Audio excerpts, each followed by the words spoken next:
I feel like talking about this whole dust up between Zelensky and Trump.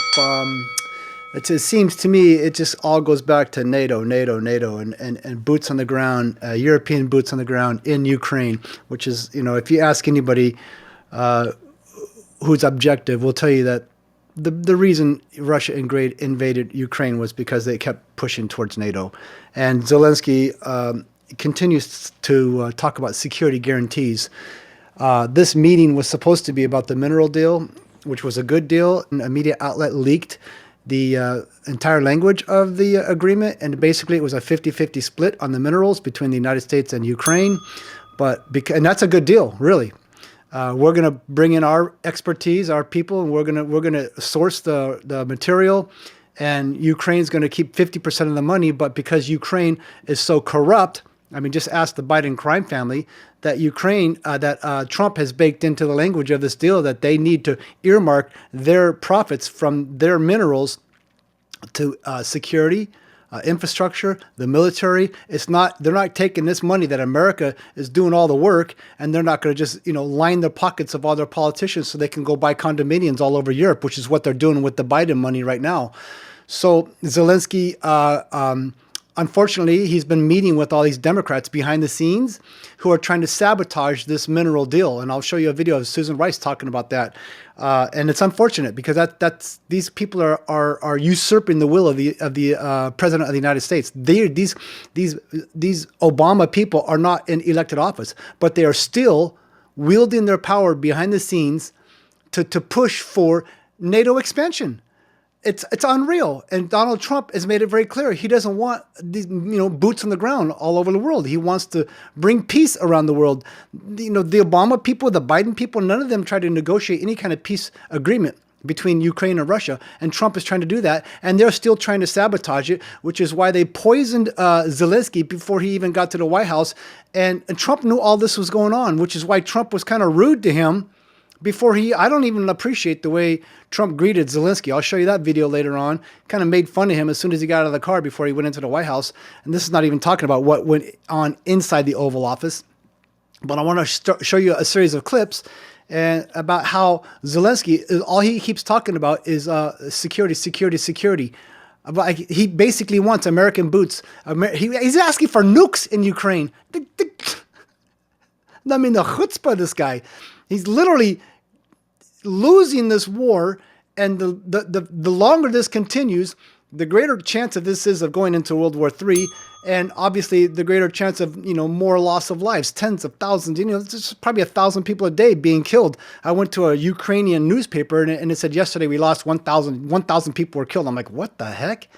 Why wouldn't they want peace? So let me show you a series of clips. The first one I'll start off with Zelensky talking about security guarantees. The deal on minerals is the first step to security guarantees. Security guarantees. I'll give you a quick translation of what he just said. Is he wants American boots on the ground in Ukraine.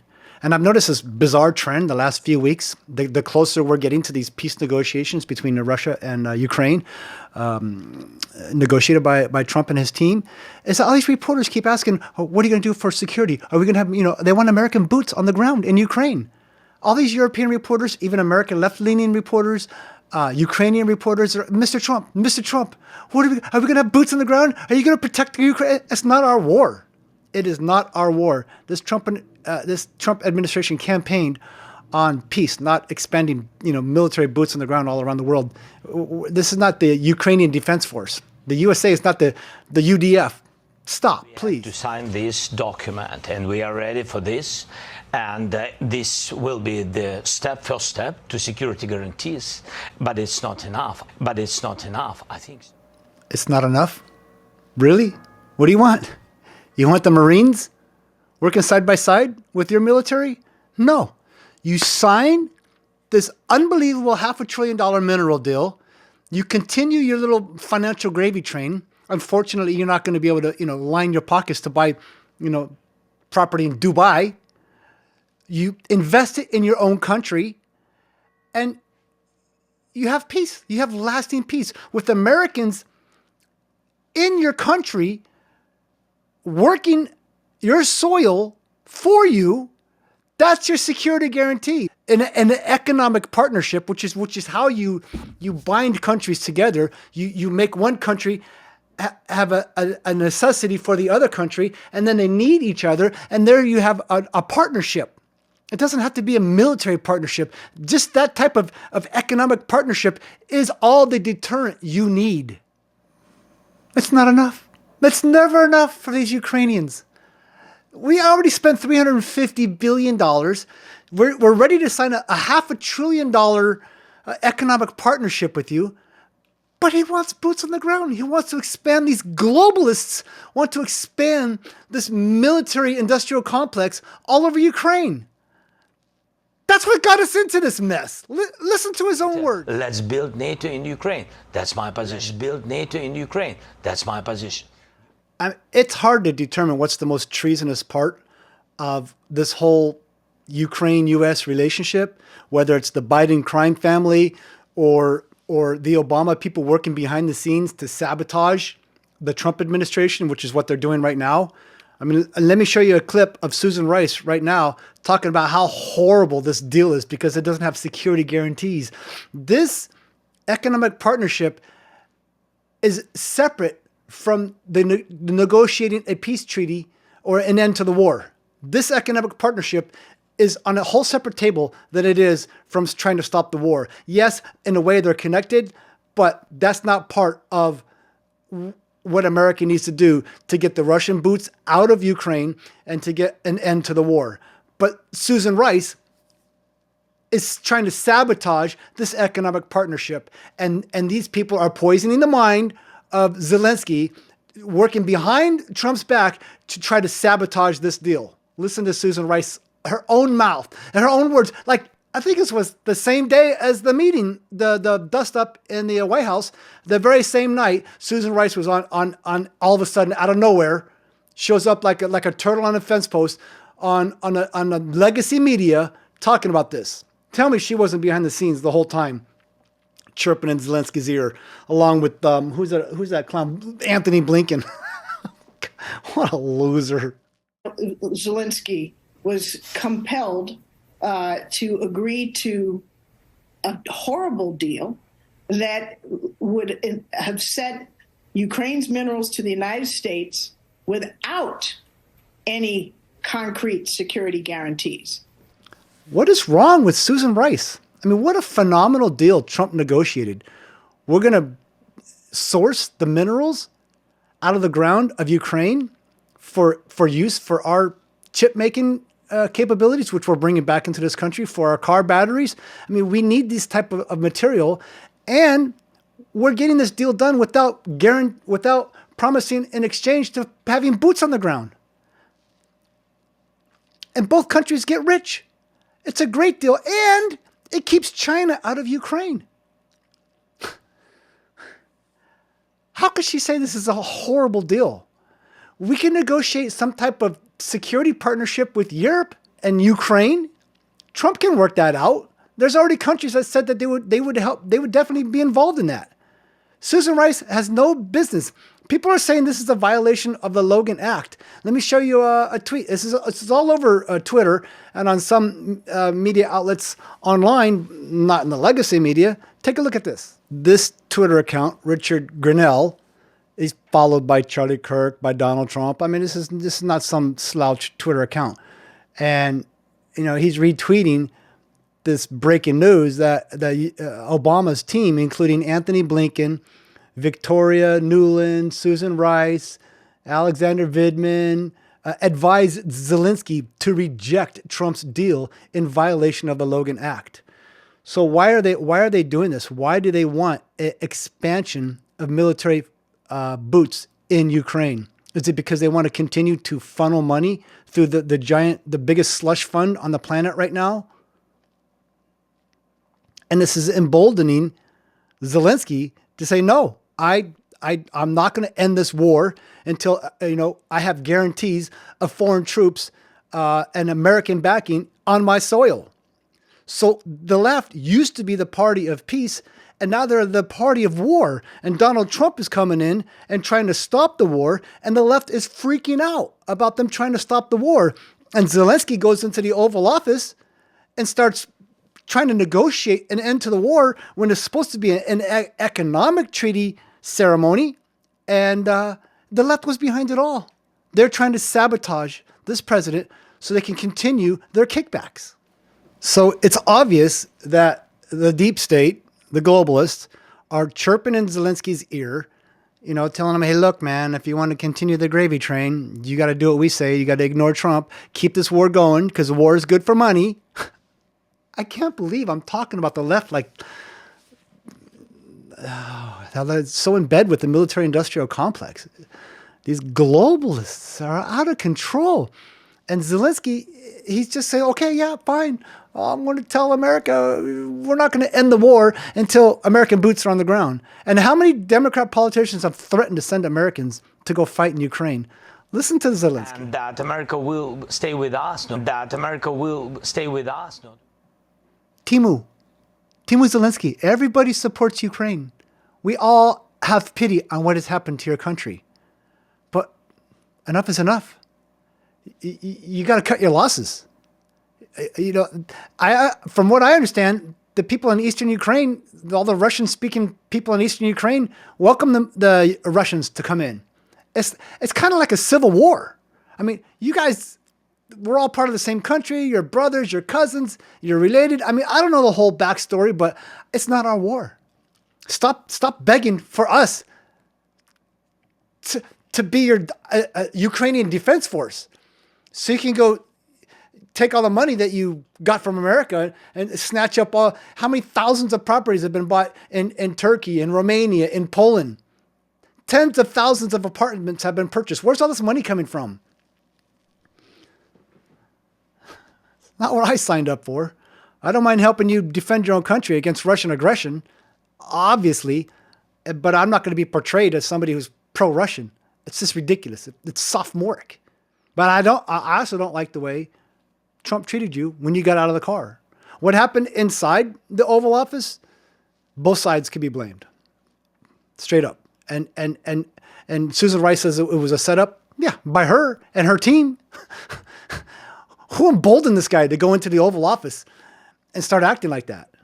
I kind of respected J.D. Vance for sticking up for his president, sticking up for his country, but at the same time, it wasn't a good diplomatic look. And the people that are anti-Trump, it's just going to embolden them even more.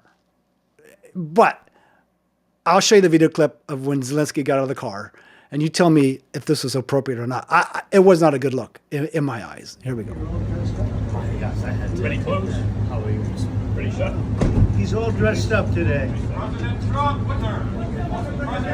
It's inappropriate to act like that, to greet a foreign dignitary, a president, in a bit of a rude manner. I didn't think it was appropriate. But some people who just love Trump want to overlook these little things. But I think that, in my opinion, if you make the country look bad, and I voted for you, you're making me look bad. So I call it like it is, and some people accuse me of being a fake Republican a lot of times when I criticize Trump. I don't know. I'm pretty pragmatic when, I call it like I see it. Like, he brags that he secured the border. No, he didn't. It's like if you have a fence all the way around your house, you could say you secured the perimeter of your house. But if you, put fence along one side of your house and brag that you secured your property, it's not true, because then 20 million people wouldn't have walked in as soon as you walked out, left your house, which is what happened in this country. But anyhow, what's going on with these globalists is they're not allowing Zelensky to sign a peace treaty with Russia to end the war because they want certain guarantees first. So until they get these certain guarantees, the war is going to continue to go on. And tens of thousands of hundreds of thousands of people, more people are going to die. The problem with that philosophy of allowing more and more people to be murdered is Ukraine is not in a position of strength. And they want to hold out until they are in a position of strength. No war will ever end if people are that obstinate. You got to understand that you take what you can get. And if you care about your own people, then you would end this war. You're getting an economic partnership with the United States of America. And J.D. Vance pointed out to Zelenskyy that you're not in a position of strength. Donald Trump said you don't even have any cards. And Zelensky's like, well, I'm not playing cards. Yeah, but he's playing with World War III is what he's playing with. He's playing with the lives of people. And they don't even have enough soldiers to fight Russia. If this is a war of attrition, they have no chance. Russia's got way more people. And J.D. Vance pointed out to him that they're taking people off the streets and throwing them to the front lines. So let me show you a video of Zelenskyy talking about how this war is going to go on in perpetuity until he's in a stronger position. And then I'll show you the exchange between J.D. Vance and Zelenskyy. And then I'll show you the clips of how the Ukrainians the military is snatching people off the streets and throwing them to the front lines. Even a Down syndrome. I'm not even going to show you this video, but I got a video of a Down syndrome guy on the front lines of the Ukrainian war being bullied by fellow Ukrainian warriors. Oh my God, I'm not going to show you that one. It's about just and lasting peace. It means that we have to be very strong at the table of negotiation. So we are ready for peace, but we have to be in strong position. What does it mean? Just to know that our army is strong. Now you guys are going around and forcing conscripts to the front lines because you have manpower problems.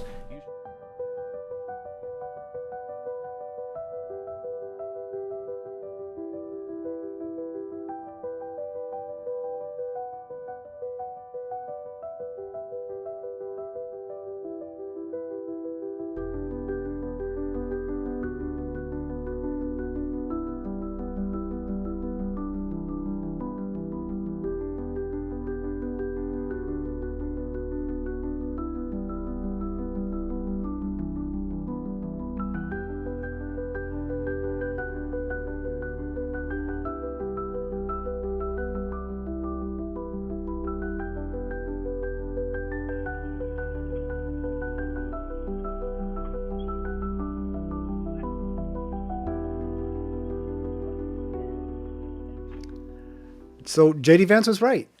They don't have enough people to fight this war with Russia. It's a superpower. Russia is a superpower. And Trump was also right that, without America, they would have been wiped out. Without Elon Musk, they would have been wiped out. Elon Musk gave them Starlink so they can continue with their communications between the military forces. Russia had wiped out their satellite capability to communicate with one another. Elon Musk is the one that swooped in. Now, these people that hate Elon Musk, why? Because he bought Twitter and stopped canceling conservative voices? I mean, it's a bunch of losers, man. Ignorant, ill-educated people. Doesn't mean they're dumb. Doesn't mean they're stupid. But they have a very myopic viewpoint because of their media sources. They're brainwashed. There's mass psychosis in this country. So I'll end with Donald Trump saying this guy's not ready for peace. He's not ready for peace. He's got to go back and take a whipping from his own people in Parliament and get dressed down by more rational voices, and then come back and see what he could do to end this war. But he's in no position to be demanding nukes and Marines in Ukraine. And hopefully the Obama people that are behind this sabotage get held accountable. So I'm going to end with this video from Trump, and then we'll just end with Joe Biden. Yeah, we're going to end with Biden. We had a meeting today, as you know, with President Zelenskyy, and I would say it didn't work out exactly great from his standpoint. I think he very much overplayed his hand. We're looking for peace. We're not looking for somebody that's going to sign up as strong power and then not make peace because they feel emboldened, and that's what I saw happening. I'm looking for peace. We're not looking to go into a 10-year war and play games. We want peace. And it was just my impression that if we do that, if we sign up, he's looking for something that I'm not looking for. He's looking to go on and fight. We're looking to end the death. 2,000 people died this week. Soldiers, more than that, but 2,000 approximately people died this week. Young Ukrainians and Russians. And somebody would say, why do you care about Ukraine and Russian soldiers? I care about them. I care about everybody. And we're not doing that. Now, if we don't do anything, he's going to have to make peace, but he's dealing with a very weak set of cards. If we sign, he's dealing with a very strong set of cards, and then he doesn't want to make peace. So that's where we are. It's very simple. I'm not looking to get into anything protracted. I want immediate peace. President Putin is going to want to make, and he wants to end it. And you saw what I saw today. This is a man that wants to get us signed up and keep fighting, and we're not doing that. Not for this country. Now I want to hand it over to the president of Ukraine, who has as much courage as he has determination. Ladies and gentlemen, President Putin. Вечно мелодия, чьи-то взгляды, прячем свои лица. Ты один, аллиготер.